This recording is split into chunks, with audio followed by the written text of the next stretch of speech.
les activités de l'Organisation internationale de la francophonie se succèdent en Haïti et dans le monde, traduisant ainsi l'importance accrue que prend notre institution sur la scène mondiale.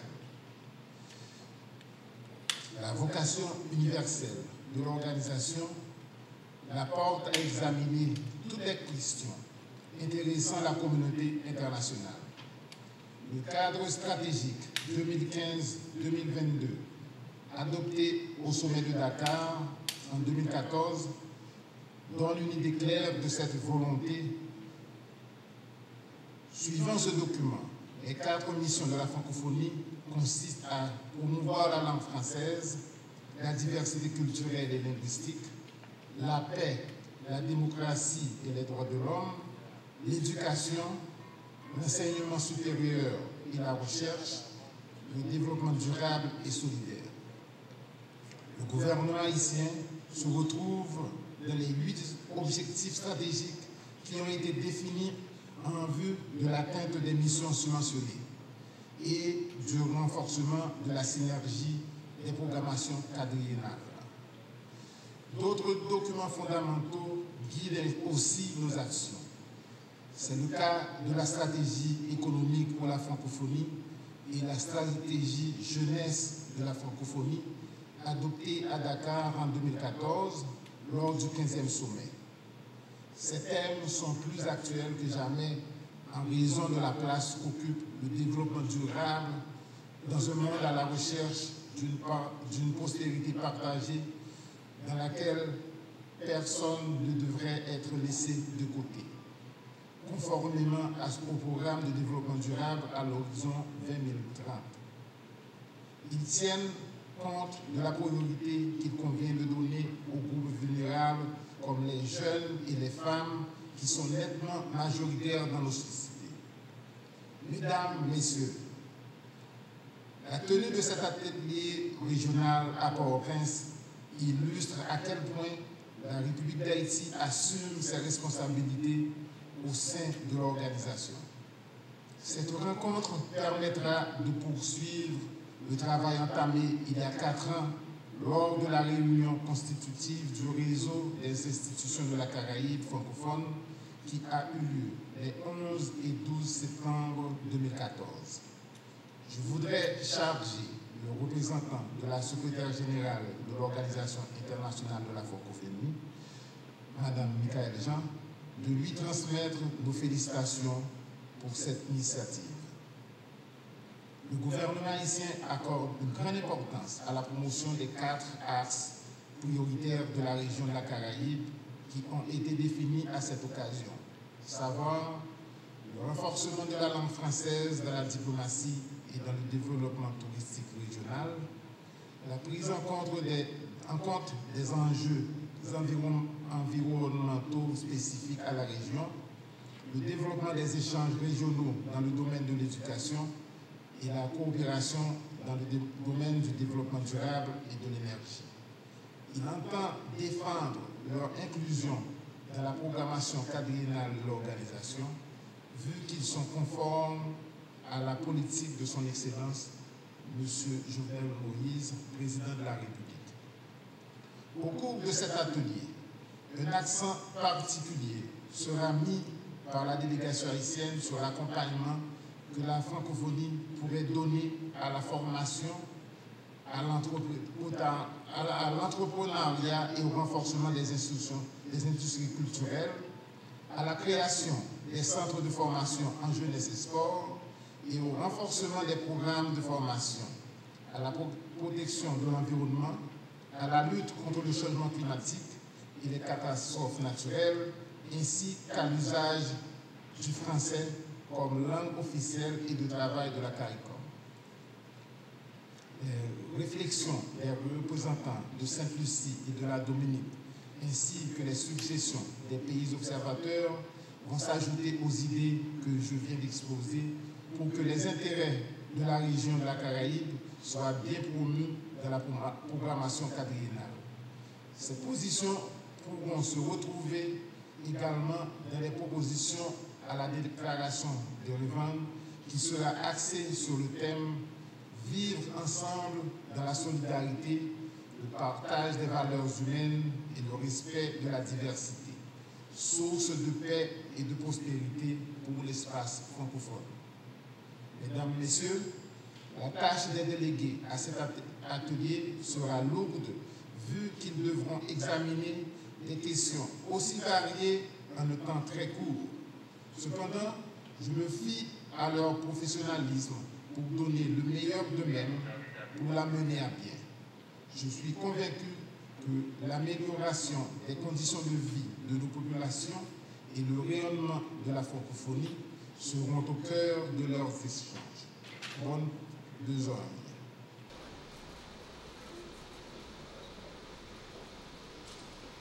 Atelier régional sur la programmation quadriennale 2019-2022 de l'Organisation internationale de la francophonie.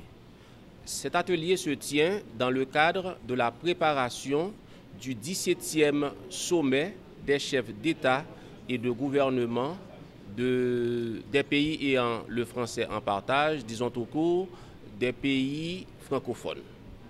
Les chefs d'État et de gouvernement auront à se réunir en Arménie au mois d'octobre et à adopter parmi autres documents la programmation quadriennale. Chaque région a bail input à défendre, à promouvoir priorité dans document ça. Et c'est pour cette raison ça que dans la Caraïbe, puisque le bureau de l'Organisation internationale de la francophonie se trouve en Haïti, on a organisé une réunion ça qui la donne non seulement les représentants, m'a passé la parole tout à l'heure à M. Mouewa, qui représentait l'Organisation internationale de la francophonie et dans l'atelier ça, les correspondants nationaux de Sainte-Lucie et de la Dominique, Capla, et nous avons avec nous tous des représentants des pays observateurs comme l'ambassadeur du Mexique en Haïti. Nous, sous deuxième édition, notre premier atelier a été fait en 2014, au mois de septembre. À cette occasion, a été créé le réseau des institutions francophones de la Caraïbe, qui c'est zone panois. Il y a un paquet de zones, représentant de la francophonie, à pas de nom de l'autre région autour. Thème pour activité ça, c'est comment Caraïbe là a qui accent, sous qui domaine Caraïbe là a plus mettre accent dans documents qui adoptés par les chefs d'État et de gouvernement. Bon, comme dit, la première activité nous avons fait en 2014 là, et nous avons retenu comme priorité pour la région de la Caraïbe et la promotion de la culture et des industries culturelles, l'éducation, l'échange de professeurs et l'implication de la francophonie dans la lutte contre le changement climatique et l'implication de la francophonie dans la coopération pour le développement durable. Donc ce sont des questions prioritaires pour nous de la Caraïbe. Nous organisons un atelier régional sur l'élaboration de la nouvelle programmation de l'Organisation internationale de la francophonie pour la période 2019-2022. Et nous en sommes à la troisième étape parce qu'il s'agit d'une série d'ateliers par zone géographique. On a fini avec l'Europe centrale et orientale. Nous avons également tenu une autre rencontre pour les pays de l'océan Indien. Et aujourd'hui, nous sommes ici à Port-au-Prince pour la Caraïbe et l'Amérique latine. D'ici là, nous serons en Afrique de l'Ouest, Afrique centrale, et on va boucler les processus autour du 30 avril. L'objectif de cette rencontre, c'est de pouvoir écouter nos États, recueillir leurs propositions pour qu'ils nous disent quelles sont les priorités régionales sur lesquelles notre organisation devra s'appuyer pour mener des actions pour les 4 prochaines années. Et notre organisation a bien évidemment un cadre stratégique adopté par le chef d'État pour 8 ans. Et entre les 2 périodes, il y a ce que nous appelons la programmation qui couvre une période de 4 ans. Nous avions fini la première étape de 4 ans passés et nous sommes en phase de terminer le 8 ans et donc il va falloir écouter davantage les États pour une meilleure prise en compte des spécificités et des priorités de chaque zone géographique. Et la démarche de la francophonie pour les 4 prochaines années, c'est de se rapprocher davantage des populations et des territoires. C'est aussi de passer maintenant par une décentralisation plus accrue et une responsabilisation de nos unités hors siège. Tel est le cas du bureau régional de l'OIF pour la Caraïbe et l'Amérique latine qui est basé à Port-au-Prince, qui va se renforcer. On va renforcer les équipes dans ce bureau et on va aussi renforcer nos actions dans la Caraïbe et l'Amérique latine. Mais bien évidemment, tout est à construire avec les États et tout devra émaner de priorités fixées par les États.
Il y a 180 tribunaux de paix.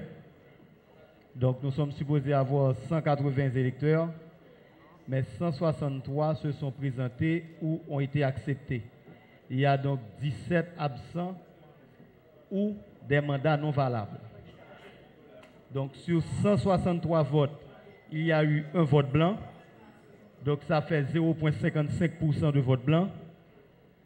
Le candidat Clevens, le nom complet c'est le candidat Jean Clevens Desrivières a obtenu 25 voix sur 162 en retirant le vote blanc. Ça fait 25 voix sur 162.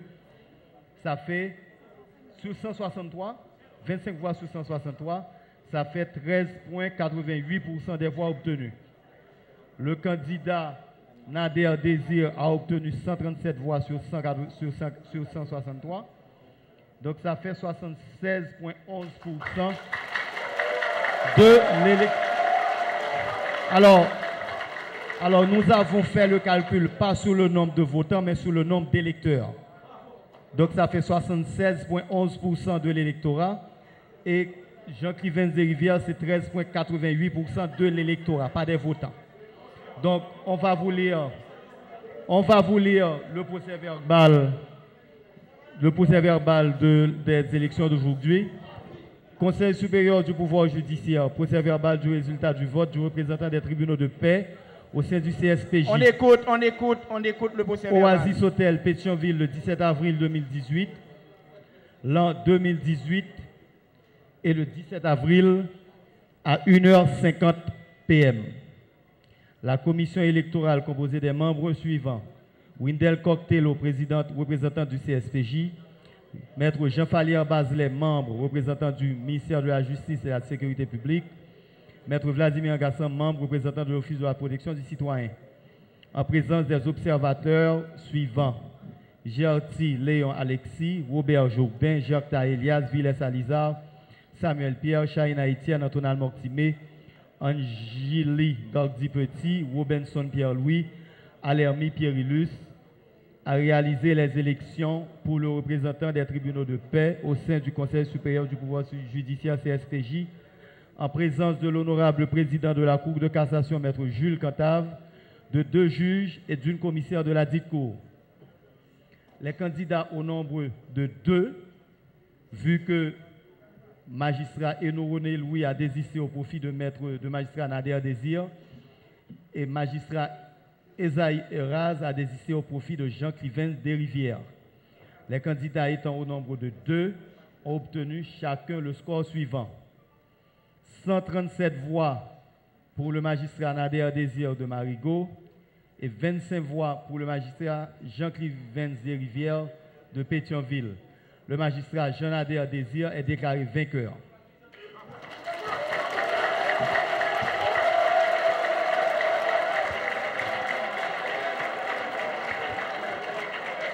Le souverain a tranché, sa décision est irrévocable. Je souhaite bonne chance à tous et à toutes.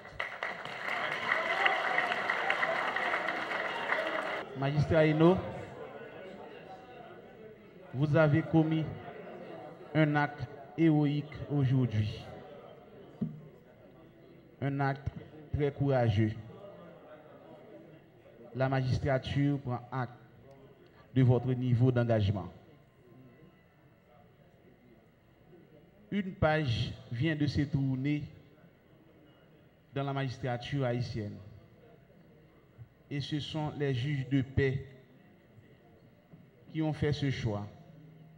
Un choix tranché qui marque la volonté de changement, mais aussi celui de l'alternance. Dans la campagne électorale, nous nous étions entourés d'une équipe dont la qualité s'est aiguisée au fur et à mesure que nous avancions vers la victoire.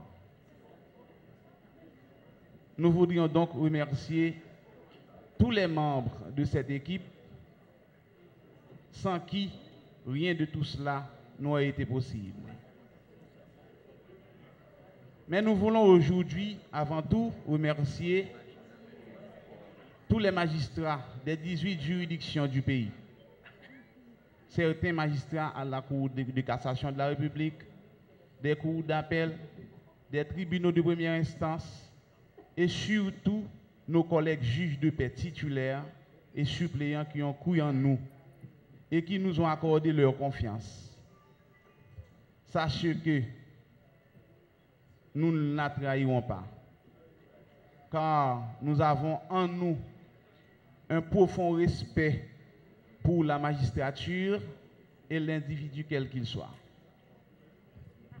Nous respectons aussi le choix de chacun et c'est pour cela que nous voulons saluer l'ensemble de la magistrature, même si quelques-uns, nous le savons, ont un sentiment de défaite. Mes honorables concurrents, la magistrature a gagné.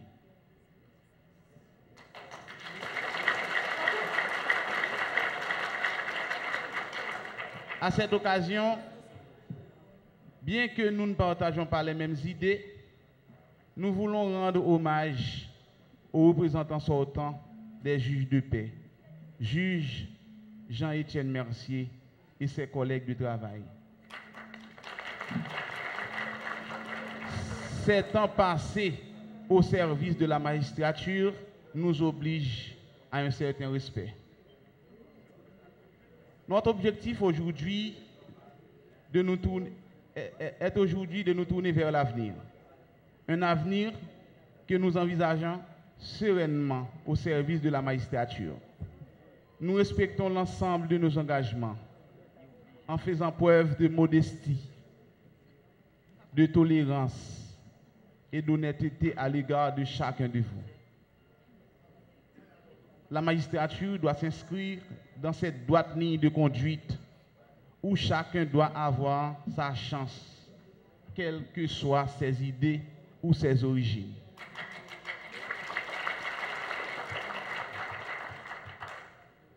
Nous avons entendu l'ensemble des magistrats et leur volonté de voir s'améliorer le cadre de vie dans une magistrature abîmée. Nous allons nous y atteler très rapidement en mettant en œuvre tous les moyens d'action dont dispose le pouvoir judiciaire, des moyens humains évidemment, car nous ne serions rien sans le support de chacun de vous. Nous l'avons souvent dit, vivons dans un cadre exceptionnel et il faut le préserver. Nous avons une envie de vaincre. Le pouvoir judiciaire ne doit pas s'inscrire dans la morosité et les renoncements. Il faut reprendre espoir et se battre tous ensemble pour réussir. Ce sont ces missions que nous allons conduire une à une pour faire de la magistrature une magistrature forte et indépendante. Vous avez choisi le renouveau et nous allons l'incarner.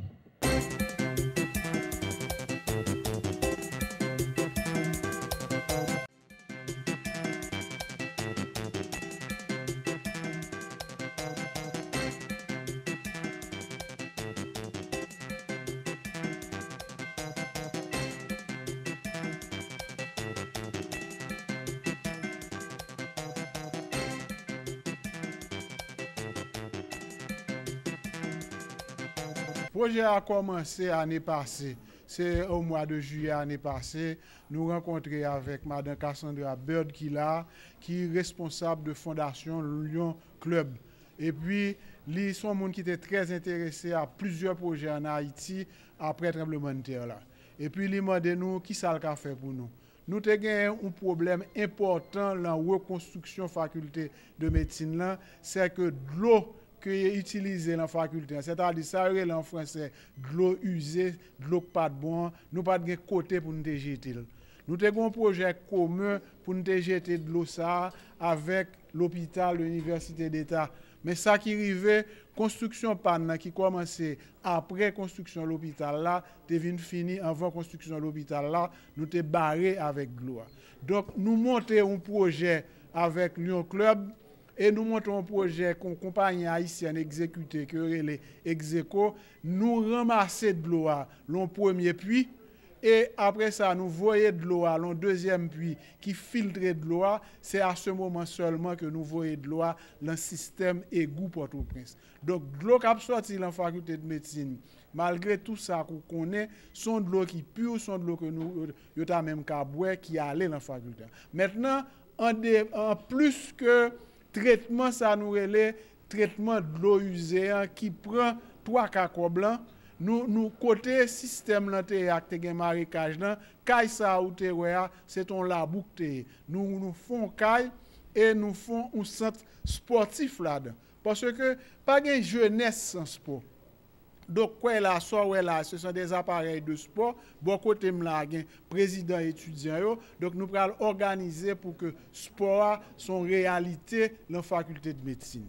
En plus de l'eau, en plus de salle de sport là, nous récupérons à travers la bibliothèque là, nous récupérons 3 salles de classe. Et avec ça, nous avons capacité pour nous recevoir plus d'étudiants, pour nous faire cours dans de meilleures conditions et pour que la faculté continue marche en avant que l'y prend. Et finalement, nous terretons comme nous prenons ça dans la bibliothèque là, nous faisons un basement dans la bibliothèque là. Là, c'est là que nous prenons aller un surplus pour étudiants qui veulent prendre livre, qui veulent entrer en contact à travers Internet, à travers le monde. que ça veut dire salle de sport ça avec système de traitement de l'eau, avec salle de classe, avec laboratoire. Donc c'est une construction finie, mais il faut qu'on connaisse qu'une faculté pas jamais finie. Nous pas jamais fini, nous déjà commencé par là avec le club parce que nous avons tout le temps un nouveau projet, nous avons un nouveau projet qui peut demander l'autre cob pour nous avancer. Pas oublier un bail comme Rémi dit. Dans les années 50, faculté de médecine ça que nous ouais ça, c'était la 10e faculté du monde. Par contre qui place nous y quoi là, mais d'ici 2021 qui pour nous une date butoir, nous pourrons faire faculté avancer et faculté ça, sont faculté que tout haïtien pourra fier de lui. La faculté de médecine d'Haïti sont facultés que le monde entier reconnaît parce que c'est nous qui fait toute base médecine dans l'Afrique, c'est nous qui fait toute base médecine dans l'Amérique latine là, dans les années 1950. Lyon Club, c'est une organisation mondiale. Lyon Club, c'est moi-même qui représente en Haïti. Donc, un projet, ça n'a pas gardé aujourd'hui là, très long. C'est parce que Lyon Club, après le tremblement de terre là, nous étions très actifs en Haïti. Nous étions intervenus, nous étions baillé un local provisoire pour l'école des infirmières. Nous avons dit que c'est provisoire, nous avons un petit comme nous avons parce qu'il fallait que nous logions infirmières, comme nous connaissons infirmières, le local était écrasé, grand pile qui était mort. Donc, pour nous loger infirmières, nous avons fait un local provisoire. Mais Lyon Club est pas capable de construire faculté avec l'école des infirmières. Là. Nous venons maintenant avec à USAID construit local là, mais l'autre a regardé local là c'est un local brut. Maintenant nous venons avec Dr Cadet, avec doyen, nous te présenté la convention Lyon Club là, nous rencontré madame Cassandra Bird qui avait nous la jodia, nous dit pour nous petit push pour nous être capable ouais qui nous continuer et travailler pour nous faire faculté à une belle. Et comme nous avons faculté à tout campus, ça nous visité là, nous avons un bel campus. Et mais un bel campus, c'est parce que c'est Lyon. Lyon d'Haïti, nous contribuer, nous voulons élaborer, faire un bel bagage, nous faire jardin, nous aménager de l'eau, parce que le problème de l'eau, nous connaissons, c'est pas difficile, parce que si on fait un caille, ou par évacuation de l'eau, caille la bin LED, il ne peut pas représenter rien. Donc c'est ça Lyon fait, nous fait assainissement de l'eau, nous fait jardin, nous fait un monument de l'eau, et dans des locales, comme doyen se dit là, nous fait. Donc c'est un grand plaisir pour nous, et nous remercier Lyon Club International, avec Cassandra, qui représente le club là, Jodia, au nom de l'étudiant en faculté de médecine, au nom de Lyon, nous remercions pour le travail, pour aide, parce que tu es très disposé pour nous aide ça, et pour nous être capable de faire projet ça, qui aujourd'hui a inauguré, et c'est terme projet. Combien de coûte? Et bon, son projet qui coûtait, son projet de plus de $200,000. 200,000. Yes. Et plus de $200,000 qu'on a investi et qui fait tout le jardin qu'on a là et qui fait bagaille. Mais nous avons investi déjà et dans le local provisoire, nous avons investi plus de $300,000 dans le local provisoire et l'école des infirmières là, en 2010. Naturellement, nous sommes obligés de craser le local là, mais il servi et quand même. Donc c'est contribution Lyon Club bail et ça nous capable bail, nous bail ça nous capable mais Lyon Club intervenu aussi dans plusieurs domaines en Haïti et surtout dans l'Artibonite où que Lyon Club comme représentant Jodia, construit, nous fait 32 forages, nous fait 32 puits, et la Saint-Marc, Gonaïve, Dessalines, Gaumont, tout côté ça. Et Mme Cassandra Bird vient justement pour visiter tout le projet ça que nous faisons en Haïti.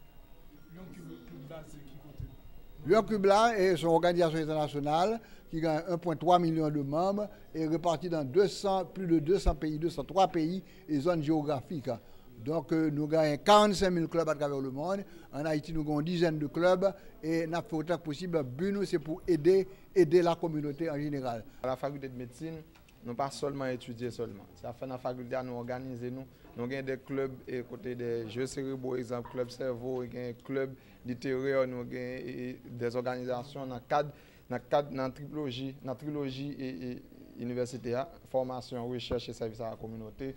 Un ensemble d'organisations. Maintenant, nous remercions le Dr Cadet Lions Club qui bat nous ça. Ça, c'est un grand bagage lié pour nous. Les facultés côté après études là, nous avons besoin de côté pour nous relaxer, nous faire nous fit tout. Et c'est raison ça qui fait nous-mêmes étudiants. Nous remercions tous les partenaires qui bat nous ça aujourd'hui. On a remarqué longtemps à la faculté de médecine, c'est la faculté d'odontologie, nous qu'on allé pour nous jouer petit ping-pong, etc. Longtemps même match, c'est la faculté à nous qu'on allé. Mis à part qu'on y a la faculté équipée de tout matériel didactique, ça, nous nous avons cafétéria pour nous chita dans garder match qu'on a désormais, nous avons une salle pour nous côté n'a jouer, n'a goneg et pendant n'a étudier, nous va bien se caser bête.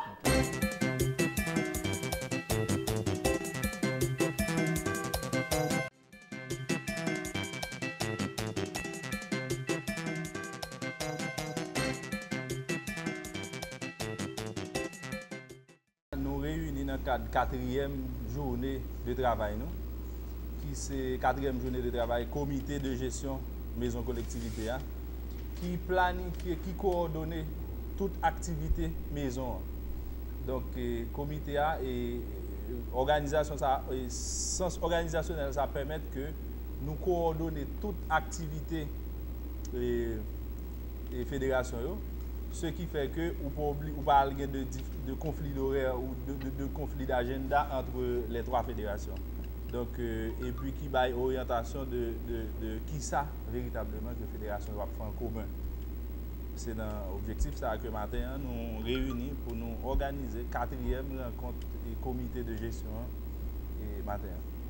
Et si tu as parlé de bilan de 3 premières rencontres, qui sont à très positif, dans le sens que c'est genre de rencontre de coordination, ça va permettre que fédération, les 3 fédérations, nous organiser un paquet d'activités ensemble, tant que journée collectivité, qui c'est activité 3 fédérations, et un ensemble d'activités que généralement que la fédération fait ensemble.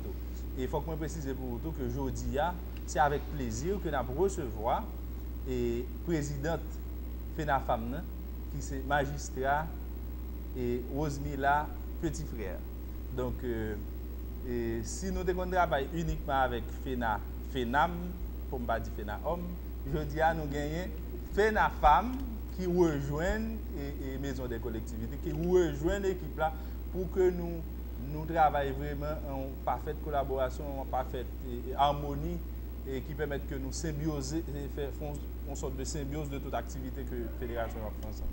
Alors, dans l'ensemble, nous avons une perspective, si nous avons concerté entre nous, les fédérations, est-ce que nous avons une perspective? Mais bien sûr, moi je dis ça déjà, peut-être ou pas t'attendre, moi je dis que genre de réunion, ça va permettre de nous coordonner, nous planifier ensemble un ensemble d'activités que 3 fédérations généralement font ensemble. Par exemple, par exemple, journée des collectivités, qui sont activités que toute fédération mettent ensemble pour faire.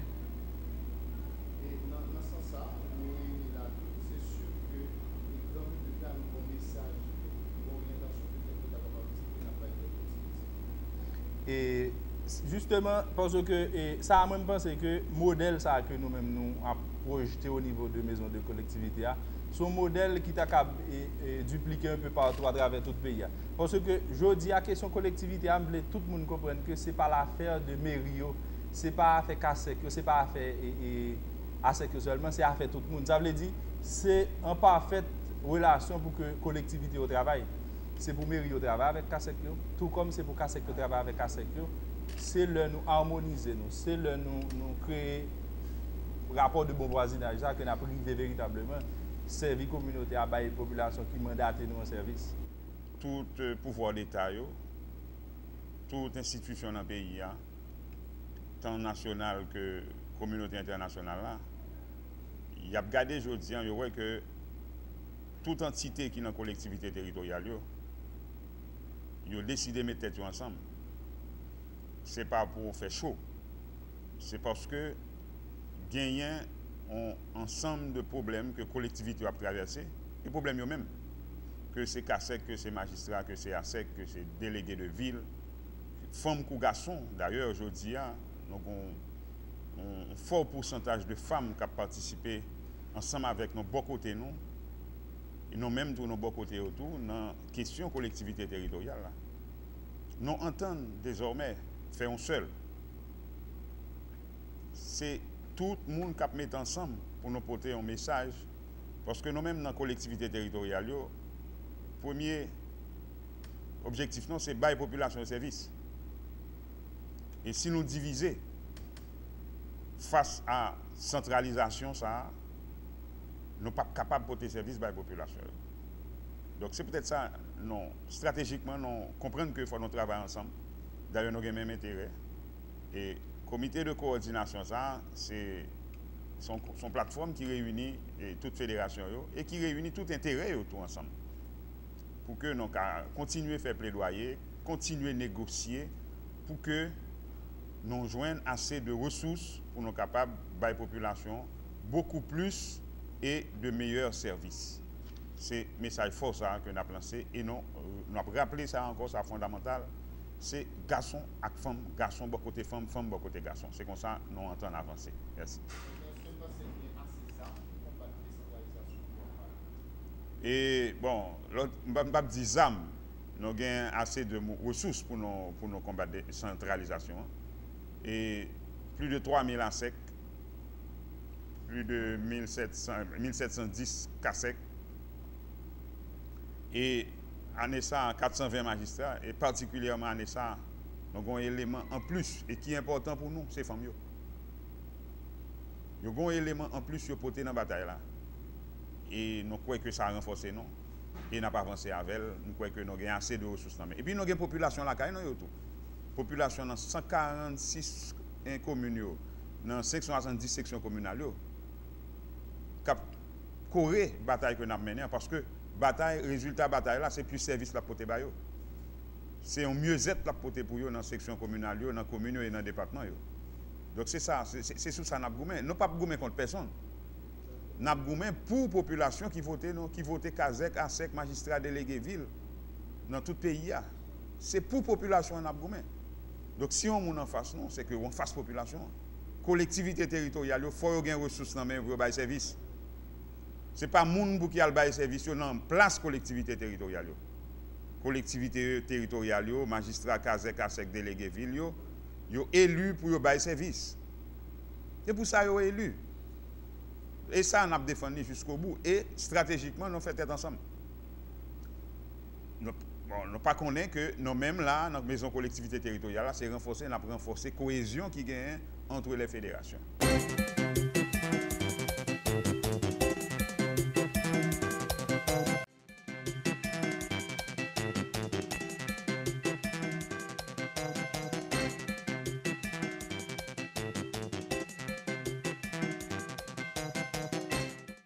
Nous, dans le troisième quart de finale, nous, qui c'est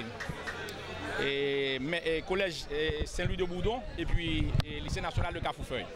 Donc c'est un match vraiment comme nous avons commencé à voir. C'est un match grand pile challenge et les élèves sont très dévoués. Donc je pense que c'est un match vraiment qui mettait vraiment piment dans la sauce là. Je dis comme ça parce que les élèves sont vraiment à fleur de peau. Donc, vous pouvez comprendre ça. Donc, tout le monde a fouillé, tout le monde a fait recherche. Donc, pour vraiment venir jouer avec la police communautaire du pôle. Nous avons 24 écoles. Bon, on connaît que chaque match représenté, c'est en phase finale. Chaque match, toujours des bouts perdus que vous allez. Donc, le nombre est considérablement réduit. Mais, nous gagnons jusqu'à date, nous avons été à peu près 6 à 8 équipes qui ont joué. Après le match, nous avons prêté 6 équipes. Nous avons gagné le 4e quart de finale et puis nous allons entrer dans le grand carré magique là pour la grande finale qui a le 26 avril si pas de inconvénient. Finale la fête dans le palais municipal de Delma parce que nous estimons que l'espace côté nous dans le lycée Pétion, ce n'est pas un cadre qui vraiment. Le cadre est enchanteur, est agréable, mais cependant, tenant compte de capacité espace, nous avons aimé que pour presque toute l'école venir réunir ensemble pour nous faire grande fête là qui c'est grande finale là. C'est dans ce souci ça nous choisissons espace palais municipal de Delma qui a une grande capacité qui va permettre que tout élève lycée collège qui était au début qui était ensemble avec nous même lorsque yo pas fait la route ensemble avec nous vraiment mais yo tout a bien chance pour participer dans la grande finale là pour yo tout ouais comment et ambiance ça comment grande fête ça a fait le 26 avril. Activité ça entrer dans qui cadre? Bon, activité ça rentrer dans le cadre pour nous réduire le phénomène de délinquance dans l'école. Comme nous connaissons, ce n'est pas seulement dans le lycée seulement qui y a une violence.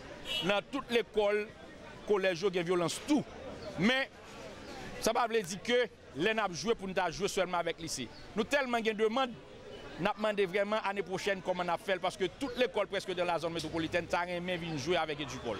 Tout a aimé vraiment participer dans un jeu et instructif, un jeu intellectuel comme ça qui c'est génie interscolaire et du pôle. Donc je pense que son activité vraiment et qui attire la grande foule, surtout dans le milieu estudiantin. Donc nous pourrons regarder l'année prochaine comment nous pouvons élargir le cadre pour plus d'écoles viennent jouer avec Edupol. Non, on est dans notre 4e édition. Quelle analyse vous faites depuis le début et à finir là? Bon, analyse que je fais, nous avons commencé avec 4 écoles. Nous venons passer à 8, nous venons 16, 24, et je pense que nous avons grandi. Mais ça arrête que pour nous, à chaque fois que nous finissons l'édition, nous améliorer de jour en jour. Je pense que avec le temps, nous avons fini par faire. Ou l'autre gens, avec des innovations qui fait à gagner amélioration dans le jouet là. Parce que le jouet là vraiment intéressant, et les vieux remèles et toute la population haïtienne en général, ils remèlent.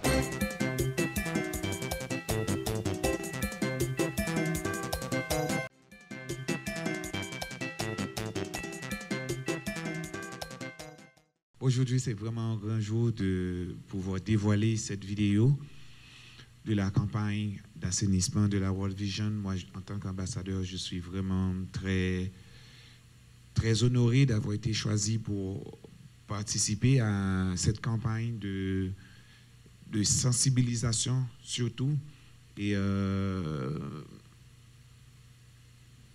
c'est évident qu'on a des problèmes à résoudre dans ce pays, mais c'est beaucoup plus poignant quand on voit que les enfants qui sont, comme on dit tout le temps, l'avenir du pays, et ont des gens qui, comme la World Vision, une organisation qui se met aux côtés des enfants pour travailler surtout au niveau de la non-violence.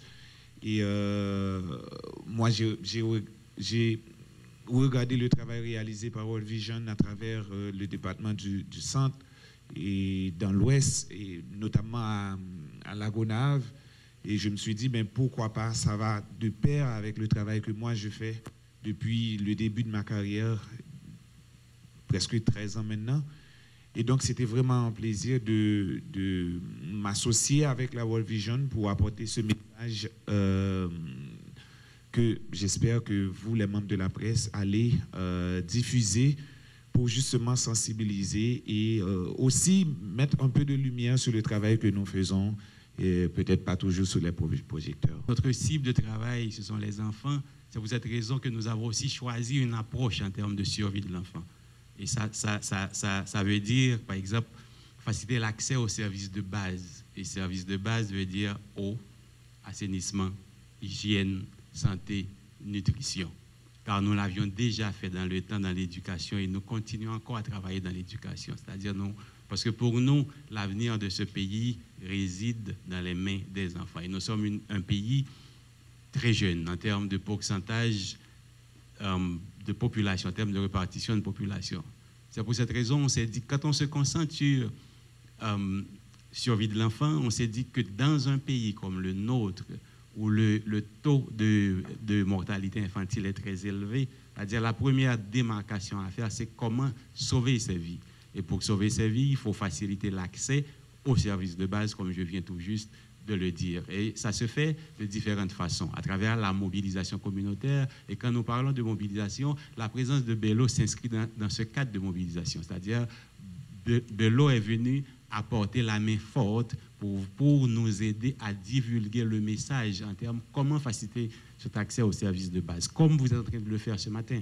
Vous êtes venu ici non seulement pour assister, mais aussi pour reporter ce que nous sommes en train de faire et aussi faire la mobilisation et cette campagne d'information pour informer les gens sur la situation globale du pays et la situation dans certaines zones géographiques. Comme on s'est dit, quand vous vivez dans le pays où c'est uniquement 73% de la population qui a accès à de l'eau potable venant d'une source améliorée, c'est une préoccupation.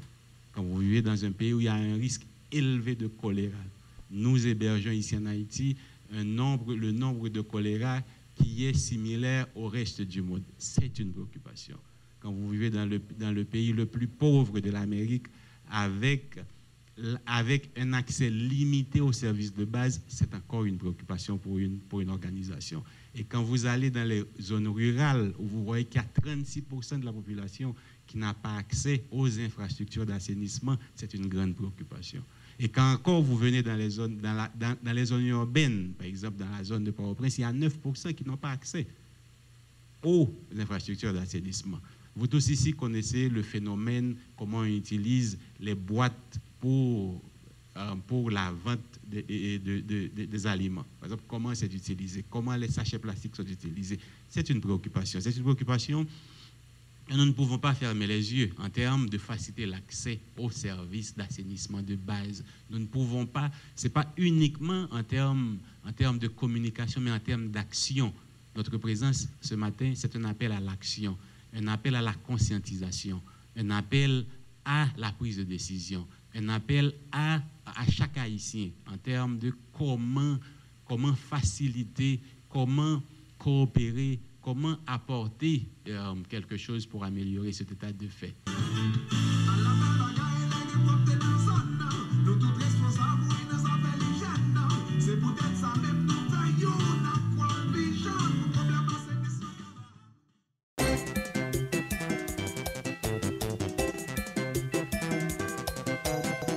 Téléguinée, Gadel Jean-Lier, chaque jour, devant jour à 4h, le matin à 8h, à midi tapant, à soir 8h. Télégamme, Téléguinée Magazine, chaque dimanche 4h l'après-midi. Nouvelle Téléguinée, sans commentaire, sans voix monter, Gadel Jean-Lier.